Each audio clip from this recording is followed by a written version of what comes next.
আজ আমরা বৌমা ষষ্ঠীর নাম করে একটু আনন্দ করতে চলে এসেছি মাদারসাটে। যে আমার মা দীপাকে বৌমা ষষ্ঠী করাবে বলে মাদারসাটে আমাদের সকলকে খাওয়াতে নিয়ে আসে।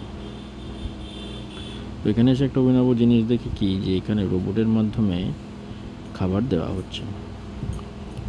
তাই আমরা পদ্মপাতার থালি এবং বিরিয়ানি অর্ডার করি,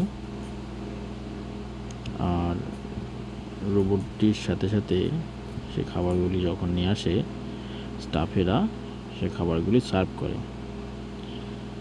তো আজকের এই বৌমা ষষ্ঠীর উদ্দেশ্যে আমরা বেরিয়ে সকলেই একটা ভালো জিনিসের সম্মুখীন হলাম, খুব আনন্দ করলাম এবং আমাদের সাথে আমাদের বাবা মা, আমার ভাগ্নে সানা প্রত্যেকেই খুব আনন্দ করে।